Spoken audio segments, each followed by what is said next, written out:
बकरीद के मौके पर एक साहब ने एक तहरीर भेजी। बात यह कुर्बानी का दिन था। एक शख्स, एक मजदूर अपने घर पे ईद की नमाज पढ़ के आया तो उसकी बेटी ने 10-12 साल की बच्ची थी, उसने कहा बाबा हमारे यहाँ तो कुर्बानी नहीं है, तो हमारे यहाँ कुर्बानी का गोश्त आएगा आज। बाप ने कहा यकीनन आएगा, हमारे मोहल्ले वाले कुर्बानी कर रहे हैं तो हमें भेजेंगे, हमारे मोहल्ले वाले भेज देंगे हमें। बच्ची और बाप और अहले खाना गोश्त का इंतजार करते हैं। 10 बज जाते हैं, गोश्त नहीं आता। बच्ची फिर बाप से पूछती है क्या हमारे घर पे आज गोश्त आएगा?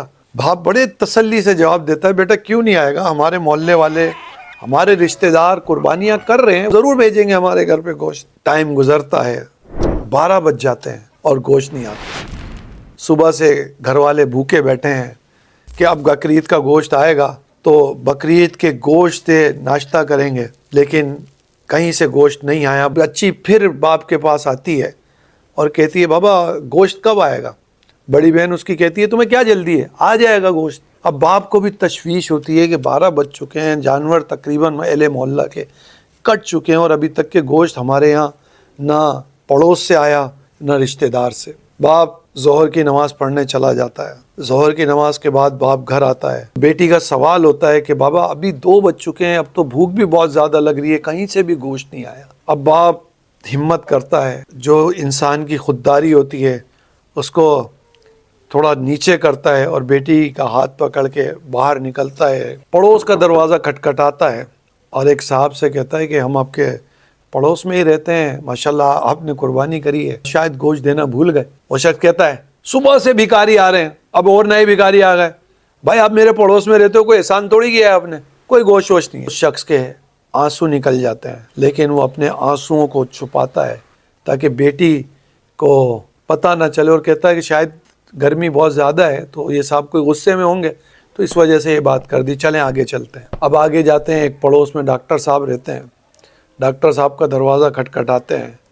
डॉक्टर साहब बाहर आते हैं और बाहर आके पूछते हैं क्या बात है? कहता है कि सुबह हो गई, सुबह से शाम होने वाली है, गोश्त कहीं से नहीं आया, आपने कुर्बानी करी है तो थोड़ा गोश्त हमें भी दे दें। जैसे ही वो सवाल करता है गोश्त मांगने का, उन साहब के मुंह पे ना गवारी सी आ जाती है और अंदर चले जाते हैं। थोड़ी देर बाद अंदर से वो शख्स बाहर आता है और गोश्त का एक थैला उनको पकड़ा देता है। वो गोश्त की थैली लेके घर पे आके जैसे ही गोश्त का थैला खोला जाता है, उसमें गोश्त नहीं बल्कि चर्बी और हड्डियां निकलती हैं। माँ और बाप बच्ची को दिलासा देते हुए उसी को चढ़ा देते हैं, तो वो एक सूप और एक शोरबा बनने लगता है। बेटी ये सारे मंजर देखती है तो थोड़ी देर बाद अपने बाप को आके कहती है बाबा मेरे पेट में बहुत दर्द हो रहा है, मुझे आज गोश्त नहीं खाना, मैं कोई दाल सब्जी जो भी होगी घर में वो बना ले, मैंने गोश्त खाना ही नहीं। बाप का दिल उदास हो जाता है और कहता है बेटा गोश्त बन रहा है। बच्ची कहती नहीं बाबा मुझे गोश्त नहीं चाहिए, मुझे गोश्त नहीं खाना,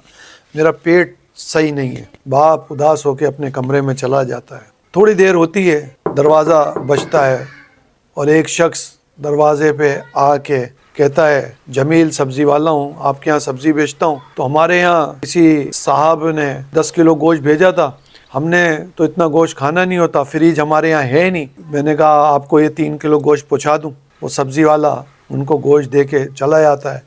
पूरा घर खुश हो जाता है, आज सब घर वाले गोश्त खाएंगे। ये घर वाले तो खुशी से गोश्त बनाते भी हैं और खाते भी हैं। जैसे ही ये खाना खा के फारिग होते हैं, रात होती है तो देखा एक धमाका होता है, और उस धमाके में जब ये बाहर आता है तो पता चला कि इलाके का ट्रांसफार्मर उड़ गया है और पूरे इलाके में बिजली गायब हो गई। इलेक्ट्रिक वालों को फ़ोन किया जाता है, वो कहते हैं इसमें अब टाइम लगेगा क्योंकि पूरा ट्रांसफार्मर जल गया है। जिस तरह होता है, रात गुजरती है, सुबह तक बिजली नहीं आती, दोपहर हो जाती है बिजली नहीं आती।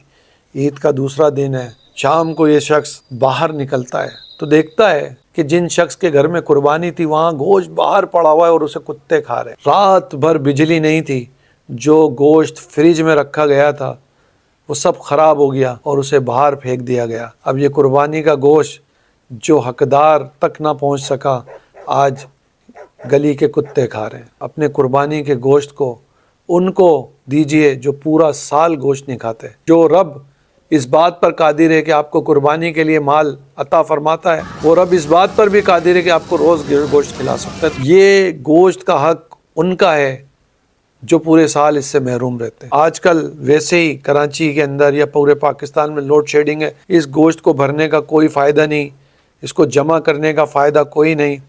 ایک واقعہ یاد آ گیا، ام المومنین طیبہ طاہرہ رضی اللہ تعالیٰ عنہ کے پاس گوشت آیا۔ جب وہ گوشت آیا تو آپ نے اسے تقسیم کرنا شروع کر دیا اور تھوڑا بہت رکھ لیا۔ نبی کریم صلی اللہ تعالی علیہ وآلہ وسلم گھر تشریف لائے، آپ نے پوچھا گوشت کہاں سے آیا؟ آپ نے بتایا کہیں سے آیا ہے، کافی آیا تھا، میں نے بانٹ دیا، یہ بچ گیا۔ آپ صلی اللہ تعالی علیہ وآلہ وسلم نے ارشاد فرمایا، عائشہ جو بانٹ دیا وہ بچ گیا، جو بچ گیا وہ ختم ہو گیا۔ تو یاد رکھیے، جو بانٹ دیں گے وہ آپ کا بچ جائے گا، جو رکھ لیں گے وہ ختم ہو جائے گا۔